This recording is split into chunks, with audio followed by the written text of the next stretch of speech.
A year into my marriage, life seemed steady until a sudden storm disrupted my calm. My husband unexpectedly announced that I would need to take care of my father-in-law, who had suffered a serious accident and was now incapacitated. This was my first experience with such a situation, and I found myself overwhelmed. To my astonishment, my husband and mother-in-law decided to take a vacation in Hawaii, leaving me behind to tend to his father. They had no idea that this decision would lead to unforeseen tragedy. My name is Marigold, and I'm 32 years old. I've always had a passion for cooking, which led me to work for a major restaurant chain after graduating college. For the past 8 years, I've been in the planning department, where I developed new menu items. It was during this time that I met Merrick, the man who would become my husband. 2 years ago, after a long day, I visited my favorite Japanese pub, a place I frequented for some relaxation. That evening, I took a seat at the counter, and Merrick happened to be sitting next to me. Thanks to the friendly pub owner, we struck up a conversation and quickly discovered we were the same age. We clicked instantly, exchanged contact information, and before long, Merrick began inviting me out for dinner. As we spent more time together, I was drawn to his cheerful, easygoing nature, and it wasn't long before we started dating. After a year, we fell in love and tied the knot just 6 months ago. Now, we live in a cozy apartment conveniently located between our workplaces. With both of us working, I sometimes let house chores slide, but Merrick always reassures me with a smile, saying, "You don't have to be perfect at everything. I'm just happy being with you." His sweet and understanding nature makes me feel fortunate to be his wife. Our life together is filled with love and laughter, and even 6 months into our marriage, we still share heartwarming moments. I truly believed our happiness would last for years to come. Then one day, everything changed. I came home from work expecting the usual cheerful greeting from Merrick, but was instead met with an unsettling silence. Merrick sat in the living room, his gaze fixed on his phone, worry etched across his face. My heart sank as I approached him, sensing something was wrong. "Merrick, are you okay?" I asked, anxiety creeping into my voice. He barely looked up, his voice heavy with dread. "It's my mom," she called. "Your dad had an accident." The news hit me like a punch to the gut. I could hardly process what he was saying, but I knew we needed to act quickly. I grabbed Merrick's hand, urging him, "We need to go see him right now." But he shook his head. "We can't go yet." "Why not? Is he not doing well?" I asked, fear creeping into my voice. "He's not, but Mom's with him. She'll stay by his side until he gets better." His quiet response only deepened my anxiety. I released his hand and sank into the couch, feeling utterly helpless. My father-in-law had just turned 67 and despite his age, had always been in great health, spending his weekends hiking and golfing. The thought of him lying in a hospital bed felt surreal. I could see that Merrick was struggling too. Not only was his father seriously injured, but he was also the president of the company Merrick worked for. The weight of it all clearly overwhelmed him. A week later, we finally visited my father-in-law in the hospital. He lay in bed, a weak smile barely visible on his face as we entered the room. "Are you okay?" I asked, trying to mask my concern. He scratched his head and offered me an apologetic look. "Marigold, I'm sorry for worrying you." "Don't be sorry. I'm just relieved that you're safe," I reassured him. He nodded slowly. "I'm all right, just need some time to recover." His faint smile brought me a measure of relief, but the reality was grim. The accident had left him with a spinal cord injury, and though he could speak, he was paralyzed. The doctors informed us it would take at least 2 months of rehabilitation to assess his condition, and even after being released from the hospital, he would require ongoing care. During this time, Merrick stepped into his father's role as president of the company, at least temporarily. Watching my husband take on such a significant position was strange, yet he handled it well. Still, the stress weighed heavily on him. As we sat in the hospital room, my mother-in-law suddenly pulled me aside, tone sharp and condescending. "Marigold," she began, "don't get any ideas just because Merrick's the president now. That doesn't mean you can start enjoying yourself at his expense."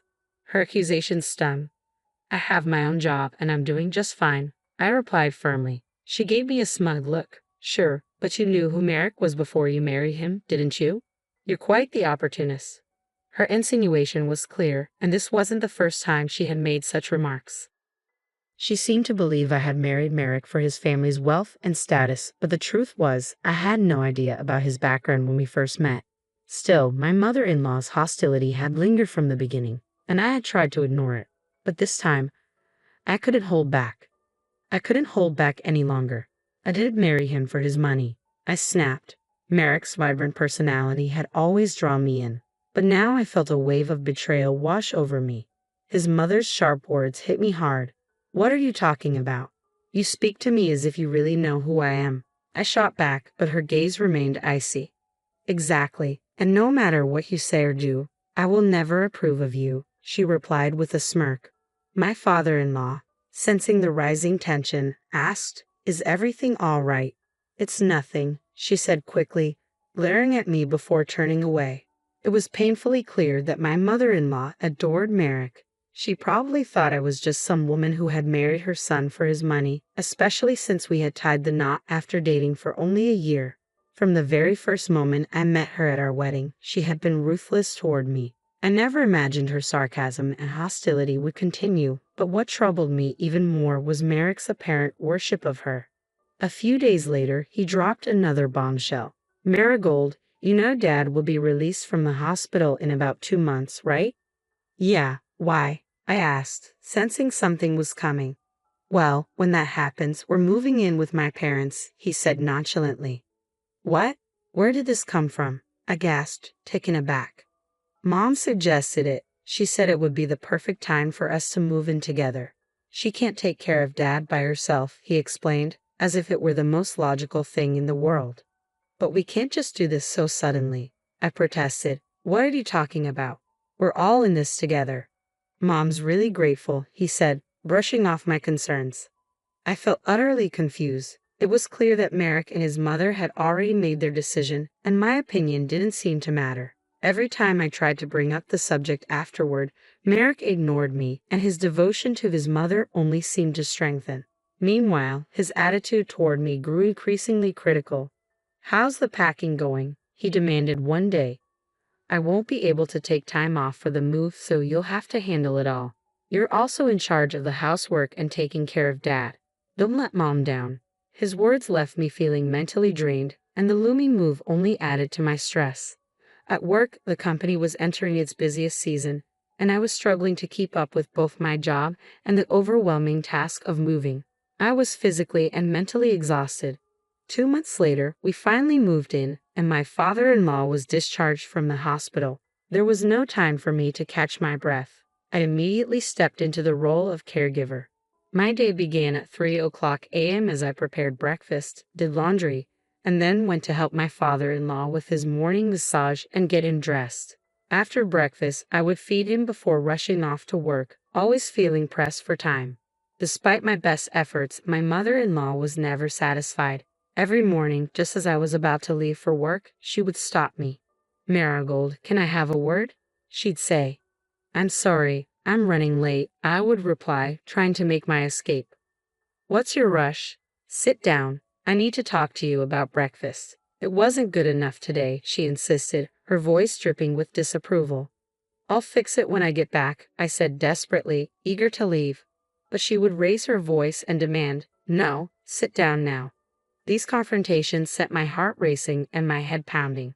I started experiencing panic attacks and my stress levels skyrocketed. Each day felt like I was walking on eggshells, desperately trying to avoid triggering her complaints. I was barely making it to work on time, and my coworkers began to notice. They could tell something was wrong, but I couldn't bring myself to share the truth. 3 months had passed since my father-in-law's return from the hospital, and I felt overwhelmed by my responsibilities. When I got home from work, I had to dive straight into dinner preparations. No matter how quickly I rushed through it, Merrick always found something wrong with every meal. "What is this, Marigold? I come home exhausted, and you expect me to eat fish? Really?" he'd say, glaring at the plate in front of him. "I'm sorry," I would mutter. "I had to leave the kitchen to help your father, so I made something quick. You should be making something that boosts my energy." "I didn't want boiled fish," he'd reply, then grab a cup of instant noodles, pouring hot water into it. My mother-in-law watched silently, a smirk playing on her lips as she savored my defeat. Feeling completely crushed, I went to help my father-in-law prepare for bed. He noticed my pale face and asked gently, "Marigold, are you okay? You don't look well." "I'm fine," I lied, forcing a smile. I've just been a little stressed with work, that's all. Is that really it? I've heard a lot of yelling lately from my wife. Is everything all right? It's nothing. I'm just not very good at a lot of things, I said, trying to reassure him. I didn't want to burden him with my problems, so I kept smiling. But deep down, my heart was heavy with despair, and the truth was, I wanted to escape. I longed to escape this nightmare, but I couldn't bring myself to abandon my father-in-law. What would happen to him if I left? I couldn't just walk away from everything. The thought haunted me, but there was no clear answer. As the end of the year approached, I finally had some time off work, but even on my days off, there was no respite. On New Year's Eve, Merrick made an outrageous announcement that felt like a twist of the knife. Mom and I are heading to Hawaii, he said casually while packing his bags. Hawaii? Now, I asked, shocked. Yeah, we've been planning this for a while, he replied as if it were no big deal. Wait a second, think about your father. How could you possibly leave him like this? I protested, but my concerns fell on deaf ears. Merrick just smiled smugly. He's fine with you being here. You're off work, so you might as well do something productive.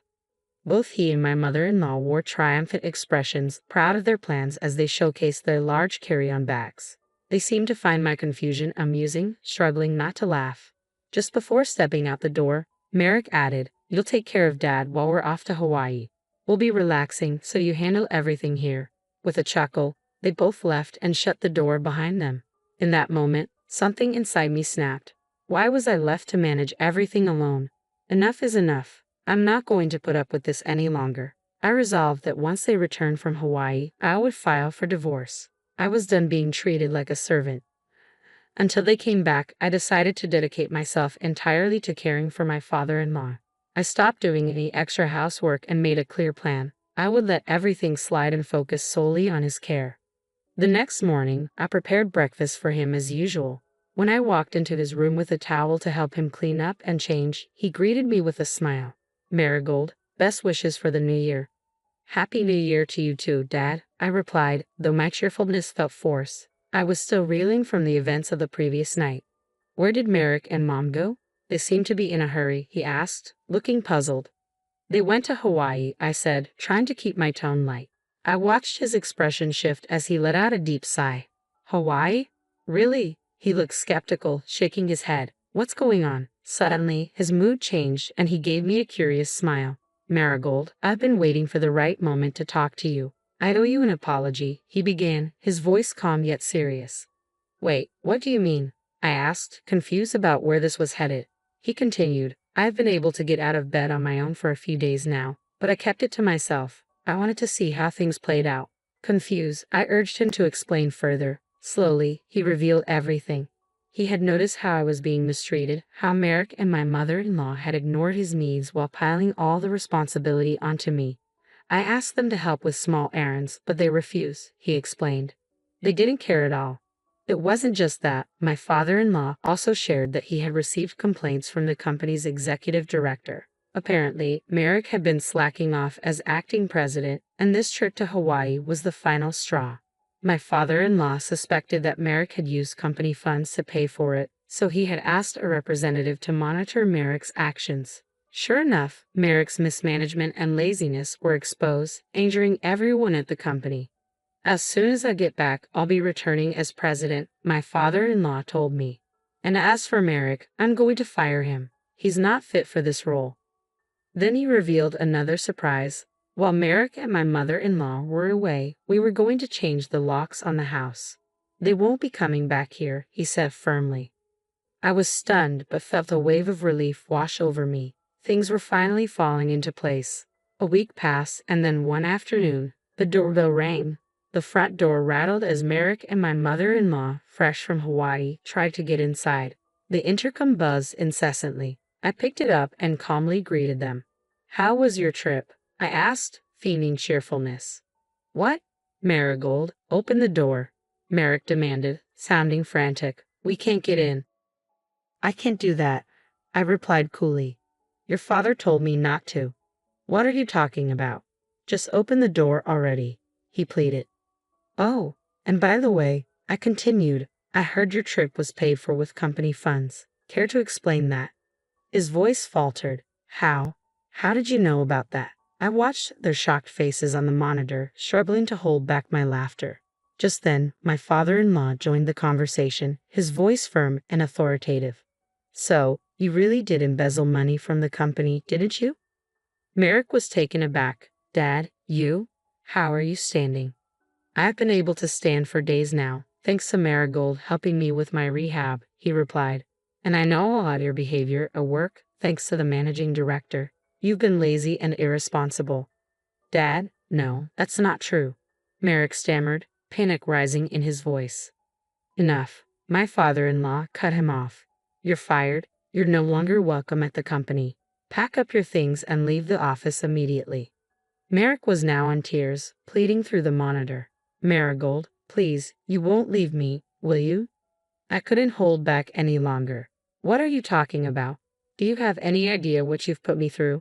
You and your mother have taken advantage of me from the start, forcing me to care for your father while treating me like a servant. Do you even realize how much I've suffered? Calm down, Marigold. I'm sorry. I'm really sorry, he cried. Your apology means nothing, I replied coldly. When you left for Hawaii, I realized there was no point in continuing this marriage. I don't want anything more to do with you. I'm done. Merrick stood there, dazed, as my mother-in-law rushed to support him. It was a pitiful sight, mother and son united in defeat. My father-in-law, holding the divorce papers I had picked up earlier, stepped forward and handed them to Merrick. Sign these now, he ordered.